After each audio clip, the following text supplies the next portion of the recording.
Hello everyone, welcome back to my channel. My name is Madison. It is nice to meet you. Today we are being very transparent. We're gonna talk about how I got into law school. We're gonna talk about all my stats. I'm gonna be disclosing my stats for you guys. I feel like this is kind of taboo. I feel like some law school YouTubers don't do this. They don't say their Lsat, they don't say their GPA, they don't talk about their personal statement, they don't talk about their application. They give vague ranges. They're like, I scored somewhere in between a 120 and a 180. So I just feel like it will be helpful if I break down all the numbers. Now, I have briefly disclosed my numbers in videos here and there, but this is going to be the one-stop shop for all of my law school statistics. So if you are trying to search back through the archives of my videos, which I don't think any of you do, but if you were searching back through the archives, what did this girl get on her Lsat, and you can't find it, this is the video for you. I'm gonna be talking all about all my stats. I actually logged on to LSAC. That's not a sentence I ever wanted to say ever again in my entire life, but I logged on to LSAC and we're gonna go through my application together and discuss how I got into the school that I got into. I am going to Washington University in St. Louis. There is gonna be a video next week detailing why I chose WashU, pros, cons, all of that stuff. So if you wanna know that, just stay tuned for a video next week. But if you are new, you should subscribe to my channel. I would love to have you as a subscriber. As always, if you want to ask me anything, you need clarifications on anything I say in this video, you can leave me a comment down below, or you can message me on Instagram. I would love to hear from you. Without further ado, let's get into the video. So I'm gonna start with something very basic. I was what you would call a reverse splitter. So a splitter could be somebody who scored a 171 high Lsat score and had a GPA of like 3.3 or something. That could be a splitter. Their GPA just does not match up with their Lsat. I was the reverse. So I had a high GPA and my Lsat was low in comparison to my GPA. Now, I've talked about this a little bit in my how I got into a T20 with an Lsat below 160. I will put that in the cards if you want to watch that video. I'm gonna try not to rehash too much from that video. We're gonna stick with mostly my statistics, but you can watch that video if you want more info on why I believe I got in, even though my Lsat was lower. Looking at my application, let's start with the GPA. So for my undergraduate GPA, as calculated by LSAC, LSAC GPAs can be a bit wonky, especially if you attend more than one undergrad university. They will kind of like average them in a weird way. They can make your actual GPA lower. Thankfully, my GPA remained unchanged. I only went to one school. My GPA was a 3.91. So that I am very proud of. I got a bachelor's of arts degree in psychology with a Spanish minor in a pre-law program. So I was taking a good mix of courses.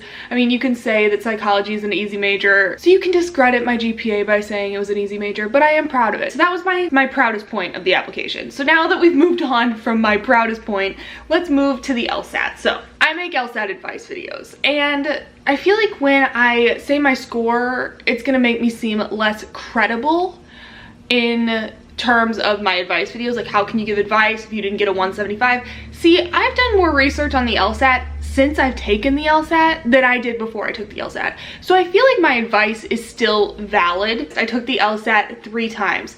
The first time was basically a diagnostic test for me, meaning I literally did not study beforehand.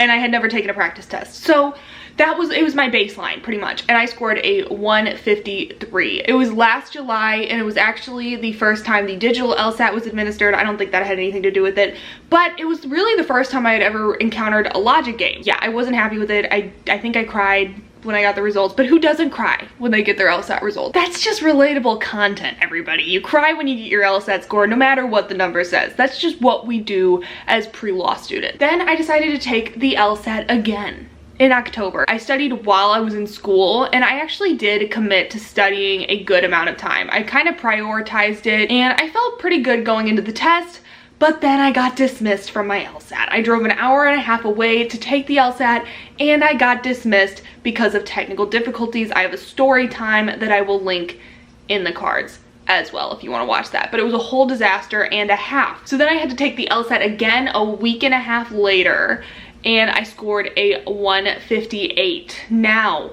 I was happy with that score because obviously I raised my score 5 points through self-study, but I thought I could do better.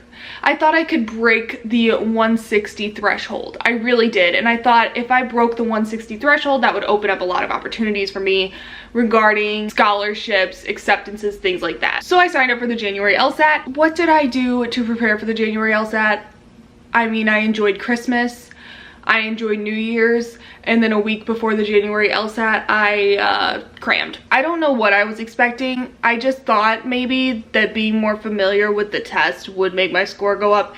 It didn't. I got a 155 the third time I took it, so a 158 was my highest score after taking it 3 times.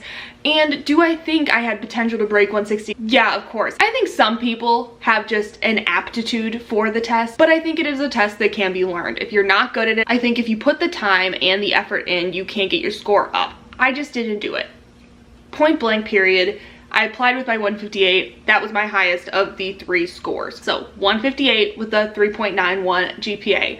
Now I'm going to talk about my resume. So for us K to JDs, people going straight into law school from undergrad, it can be kind of hard because we don't have a lot of professional work experience, but I found that I don't think schools penalize you a ton. From my research, I just don't think they do. They can't really penalize you for like not having a full-time job for 4 years in a law firm like you were at school, so they don't really penalize you a lot for it. But I will tell you some things that I had on my resume that I believe kind of helped me out a little bit. I worked a part-time job for 3 years while in college. I worked 20 to 25 hours a week. I think even if you have a restaurant job or a job that isn't relevant to the legal field, just showing that you kept it for a good amount of time, you were dedicating a lot of your time to it, and having a high GPA while being able to balance 20 to 25 hours of work a week looks good. So even if you didn't have relevant work experience in and of itself is still a good thing to have on your resume. That being said, I did have a little bit of relevant experience. So I did an internship at a courthouse working with victims of domestic violence, guiding them through the trial process, working with orders of protection, temporary restraining orders, things like that. And that was my relevant legal experience. I learned a lot about how the trial process works. Lots of frustration there. That's actually what I wrote my personal statement about, so I guess we can knock out 2 birds with 1 stone on this one. I wrote my personal statement about that internship because it showed me the goods and also the bads of the legal system.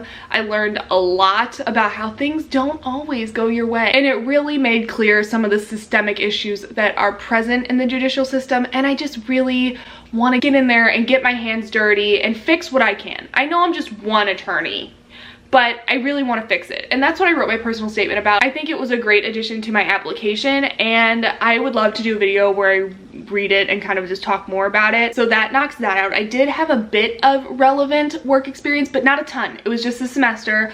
So don't be afraid if you don't have a ton of relevant experience. Also on my resume, I tutored for a brief time period my senior year. I did student tutoring in psychology, philosophy, theology, all of like the arts things, because those were kind of my specialty. I'm not a science gal, but did that very briefly. That was good to have on my resume as well. Those were things that I had on my resume that I believed helped my application. Next, we're going to talk letters of recommendation. Who did I get letters of recommendation from? Would I deem them strong or weak letters of recommendation? I mean, I haven't seen them. I don't know if anybody gets to see their letters of recommendation. I'm just gonna go off of what I think out of the people that I got, whether they'd write me a strong one or a weak one.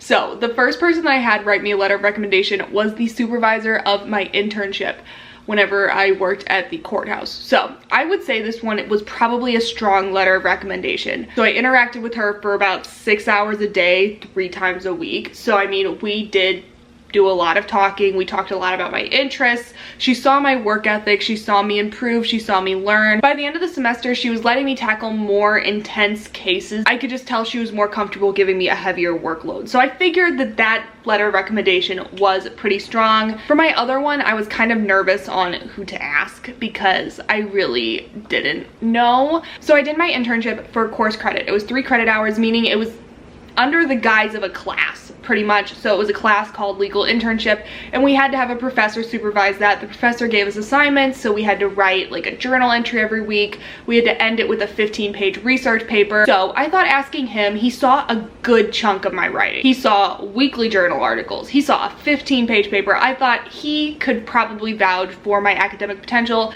and he was a legal internship faculty member, so I figured he had some sort of experience with writing letters of recommendation. I would gauge this one probably as a moderate to strong letter of recommendation because he didn't know me personally that well. We had met in person maybe 3 times, but pretty much everything was virtual. But I would put it towards the strong because I know he had a good understanding of my writing, which I think is important when it comes to letters of recommendation. So I would say moderate to strong, but my supervisor definitely had the stronger letter of recommendation out of the 2. So I think we pretty much discussed everything that is important on the law school application. We did Lsat, we did GPA, we did resume, personal statement, and letters of recommendation. Those are pretty much the 5 things that are the most important. I gave you all the details. I disclosed pretty much everything. No stone was left unturned. We talked about it all. I hope this video was helpful for you. I hope it gave insight into how the heck I got into law school. I mean, I could show you my literal application, but I feel like that's violating some sort of disclosure guideline, so can't do that. But this is the next best thing. Subscribe to my channel. I would love to have you as a subscriber, and I will see you guys in my next video. Bye.